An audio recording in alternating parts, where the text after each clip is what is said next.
The Federal Reserve's meeting minutes from its July gathering were released yesterday, and the media tells us they were incredibly hawkish, that a majority of policymakers believe inflation is the greatest threat facing the U.S. economy. On the very same day, the Wall Street Journal reports that McDonald's is going to be cutting its prices. Yes, cutting its prices as in the opposite of inflation.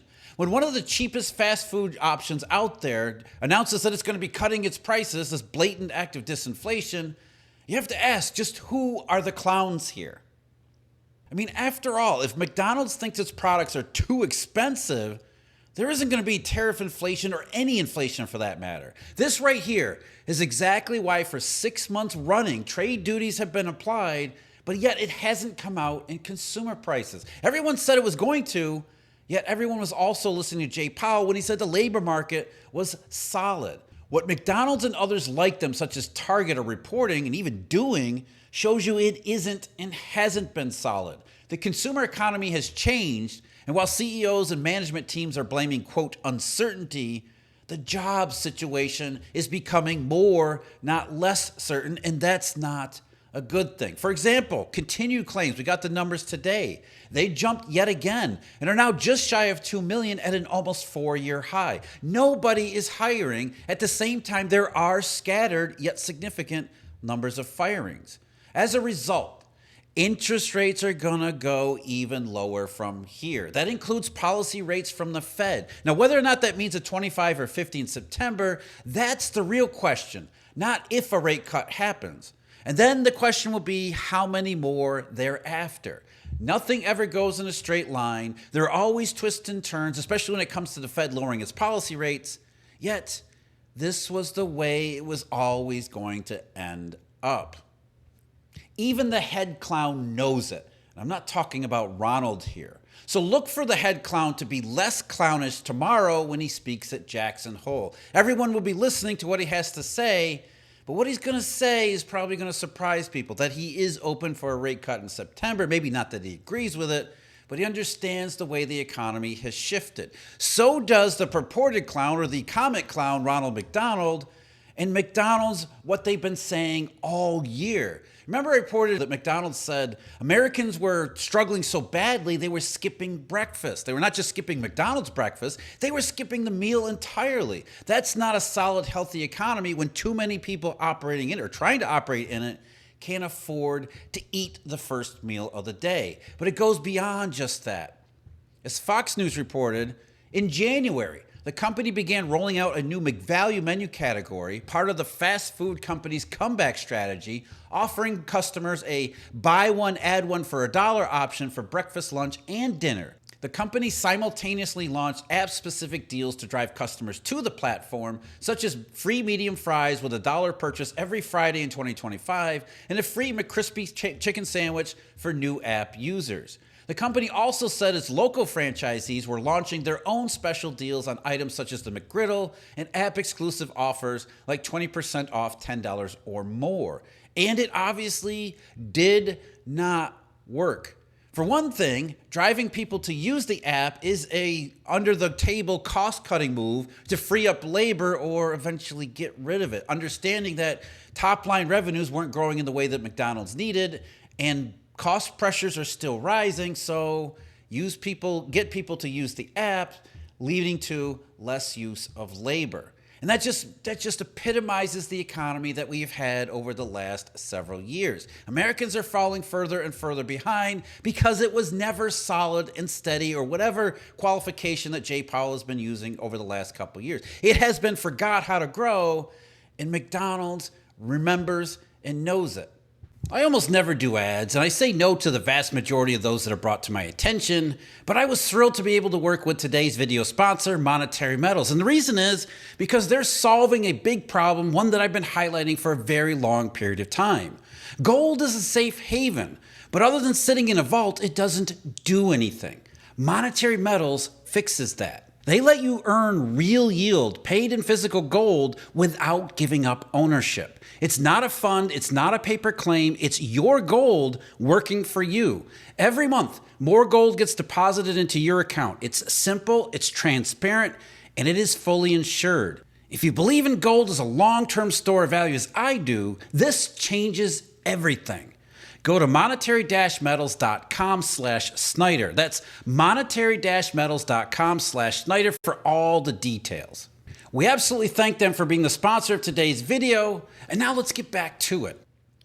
But now, yesterday, we got this report from the Wall Street Journal, which CNN characterizes as McDonald's slashing the prices of its combo meals just a few weeks after the CEO publicly admitted its menu has gotten too expensive. McDonald's is too expensive and pledged to fix the problem.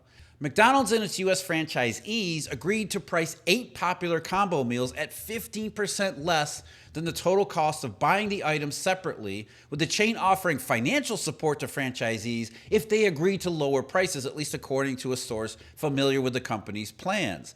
The lower prices will go into effect next month. And this is nothing more than jobs and incomes. Basic small e economics. Trying to make this about interest rates or some other factor just to maintain Jay Powell's narrative about a steady economy and solid job market isn't just bad analysis, it's plain silly. When the cheapest meal options say our prices are too high, it's not oversupply of fast food, it is customers who don't have enough money because the labor market is the opposite of solid for far, far too many workers. Not to mention unemployed workers, including the nearly 2 million I keep pointing out, aren't in the official labor force because they dropped out with no jobs available to them anywhere. And that's what we're starting to get and really consistently see from continued jobless claims this summer. The latest data we got from the Department of Labor showed a small, modest pickup in initial filings, but more importantly, the continued claims number, which is getting uncomfortably close to 2 million. Now, initial claims do continue to track the same seasonal pattern which has showed up in the past couple years, the post-pandemic period. There's usually a small rise around May into June, and there was again this year, and it sticks around more or less into summer. But overall, jobless claims ratchet higher, but not necessarily in a meaningful way, and this latest increase might just be more noise. But they are consistent with small-scale and sporadic layoffs that are indeed showing up in the labor data, including the grim payroll numbers the past few months since April. Not to mention the household survey and the labor force stats, especially when you adjust for labor force dropouts. Now, continued claims, on the other hand, they keep on rising and nearly hit 2 million in the latest week. And the only reason continued payments aren't so much higher is that workers just exhaust their 26 weeks of payments, then disappear off the government stats and right out of the official labor force entirely. They're supposed to roll onto a new job, but as we know, there are new jobs. There are 0 jobs, and everyone but the Fed, at least some at the Fed, knows it. That isn't a solid labor market. It's a dead one that just happens to still be moderately walking. This kind of zombie job system is hardly a favorable description. Therefore, it's not going to be inflationary. Therefore, it explains what McDonald's is doing. Despite its rising costs, it has to cut its own prices just to try to get in some volume. But according to the latest minutes from the FOMC at its July gathering, the gathering that took place just a couple days before the last payroll report came out, everyone says it was hawkish. The majority of participants believe inflation is the greatest risk. And while that is technically true, the minutes actually contained a small nugget of truth from which the rest of the policymakers moving forward are going to be building in rate cutting. Now, according to those minutes from the July meeting, which was the one where they voted to keep everything on hold, but the one that also produced 2 dissents, those 2 dissenters are really starting to infect the capital E economics of the FOMC with some plain common sense and analysis, rather than the expectations theory of inflation and tariffs that is currently being practiced by that purported majority, which may be a past tense majority. Here's the one key part of the minutes that actually matches the facts and evidence. Quote, a few participants stressed that current demand conditions were limiting firms' ability to pass tariff costs into prices. And McDonald's took that a step further by having to cut their costs regardless of what's happening with tariffs. That's ended the discussion. That doesn't just align with McDonald's, it also lines up with every CPI since tariffs started. It also lines up with spending and income figures, which easily explain why all of this is happening. The lack of income is the cause of, quote, current demand conditions limiting firms' ability to pass tariff costs into prices. If consumers made more money, first of all, we wouldn't be having the impoverishment from the, several years ago during the supply shock, but even more immediately, McDonald's would be able to raise prices because everyone could afford them. Everyone up to and including those who are struggling the most.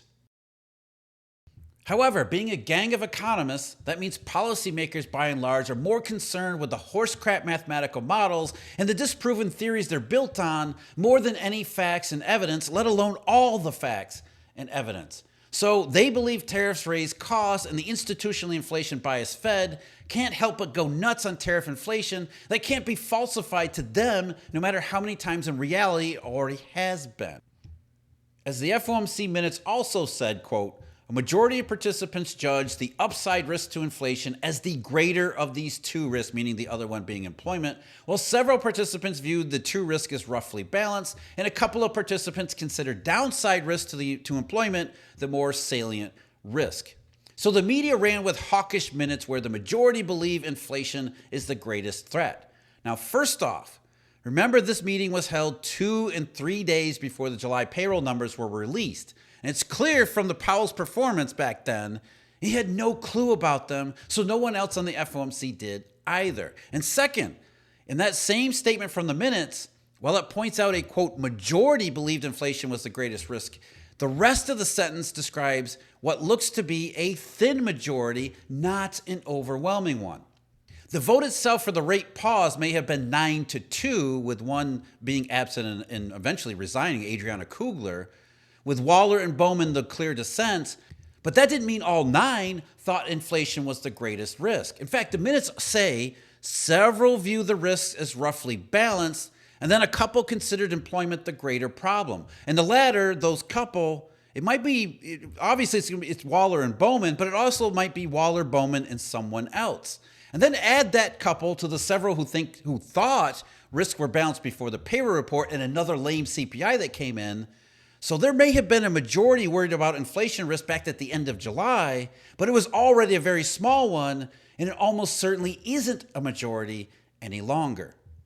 And nothing has materially changed since that point in early August. Yes, the PPI came in a little bit more than expected, but that was a bunch of one-offs, as well as, retail sales and a couple of other macroeconomic accounts that are distorted by tariffs themselves. But by and large, the vast majority, especially when you put them together with the anecdotes that we've been discussing this week with, Target and Home Depot and now here McDonald's, the overall economic climate is one where weakness emerging more clearly in the labor market is the more immediate, pressing, and overall threat to the economy. And even these policymakers at the Fed are going to have a very hard time justifying inflation that doesn't exist in any evidence. It's just a future concern of these econometric models balanced against employment problems that are becoming more and more certain, not less. So that means the Fed is likely to move for a rate cut, even if just out of an abundance of caution over these employment risks that are emerging more clearly in the statistics they do follow. As I keep saying, the economy overall is getting more, not less certain. When even Ronald McDonald can see it, it's not really that much of a debate any longer. The argument is therefore really about whether the Fed cuts by 25 or 50 and only starting in September. And I still believe it ends up being a 50 due to everything that we are getting from McDonald's, Target, Home Depot, Walmart, plus the labor data, including jobless claims, which looks like the economy is heading toward, if not already further onto, the flat part of the beverage curve, which is the part we don't want to be. And by we, I also include FOMC policymakers, not just Christopher Waller and Michelle Bowman. So in light of all that, rather than being can't-miss TV, tomorrow's Jackson Hole opening and Powell's speech are likely to be pretty much anticlimactic. He's not going to say very much to begin with. What he will want to be clear about is two things. One, he's still very concerned about tariff inflation risk. Powell isn't going to let that go until his very last day as Fed chair. Come next May, he'll still be talking about how it might take years for tariff inflation to become fully certain. It won't be true, but he's going to stick to that to the very, in fact, that's the only thing about inflation, this inflation discussion, that actually is sticky. It's all nonsense, but he staked himself to it so Powell will keep mentioning how he's keeping his own wary eye on those tariff inflation risks. And people will be able to increasingly tune it out as the noise that it really is. But what I do expect Powell to say, and include in some way, is his willingness to accept that he won't stand in the way of rate cutting. Whether he comes out and says he agrees with it doesn't necessarily matter. I think that Powell will, at the very least, signal he's not going to stand there and say, I'm totally against lowering rates starting September. However, he might want to explain that position. I don't really believe he supports a rate cut, and he absolutely would never vote for a September 50, but it's no longer about Powell and his noise. The circumstances have changed, and so has the situation at the FOMC. Waller and Bowman, they're the ones in the driver's seat right now, and they have all the evidence and data the FOMC claims it is dependent upon. I mean, you've even got former Fed officials talking about rate cutting. St. Louis Fed president, or the former St. Louis Fed president, James Bullard, earlier today, who is clearly auditioning for the Fed chair job, he came out on Fox Business and said he thinks the Fed has the space to lower its policy range by 100 basis points and do it all the rest of this year, basically repeating what happened last year, which is exactly the thing I expect, and I'm not auditioning for the Fed chair. He said on Fox Business, rates are a little bit high right now, and I think we can get down about 100 basis points going into 2026. And I think that'll start with a rate reduction here at the September meeting and probably be followed up later this year. So, yeah, Bullard is clearly and transparently auditioning for the Fed chair, but these dovish voices, whether they be at the Fed or around the Fed, are becoming more numerous and forceful because that's where the data really is. This was always going to be the outcome. The Fed and those around it can be irrationally fixed on consumer price risk, but they disappeared years ago, and the Fed can go on for a long time about them, but not forever. That's why policy rates go down and why they do it in irregular and discontinuous fashion. Officials don't want to lower rates, but eventually they're forced to once more than a couple or a few participants realize current demand conditions limit firms' ability to pass tariff costs into prices and what that means beyond price change probabilities and CPIs and everything else. We're even seeing this potentially in a double top in the stock market. And with Walmart missing earnings and everything else that's going on, there's a growing unease that Powell has been wrong about everything and not just these inflation risks. And as Bloomberg reported earlier today on just those topics, U.S. stocks are headed for their fifth straight day of losses, the longest slide since the turn of the year, after retail bellwether Walmart posted a rare profit miss and as jobless claims came in higher than expected. The S&P 500 index sank 0.3% after the open on Thursday, led by consumer discretionary and consumer staples sectors. Shares of Walmart, the world's largest retailer, slid after profits fell short of expectations for the first time in 3 years. The NASDAQ index was down at the start. The blue chip Dow Jones Industrial Average retreated 0.4%. And the issue with Walmart is they weren't able to pass on all the prices to their customers. Imagine that. To me, that's the whole background, which in the narrow discussion of what the Fed is going to do in September and then afterward, at the very least, it adds up to a repeat of last year. You get a 15th September to reset all of these growing, increasingly negative narratives that Powell's FOMC has lost complete control of. And beyond interest rate policies, which are mostly irrelevant anyway, far more important is what all of this means. Again, the one simple statement from the FOMC minutes explains all of it. Prices aren't rising, let alone soaring, because there is no demand. Why is there no demand? Because everything points to an economy and labor market that is moving, maybe slowly, but it is still moving to the flat part of the beverage curve, the one you never want to be on. Consumers that are afraid of jobs and incomes and have every reason to be, in spite of all of the reassurance from everywhere, it's not fine. It's not solid. It is not strong and resilient. When Ronald McDonald is the voice of sanity and sensible analysis, you know that it's not fine. And furthermore, this purported majority of the FOMC that is constantly in fear of inflation, they are the clowns. In addition to McDonald's and Walmart, we've got Target and Home Depot. And I went over the latter two and what they had to say, including the CEO of Home Depot that was spot on, in the video linked below. As always, thank you very much for joining me. Huge thank you, Eurodollar University members and subscribers. And until next time, take care.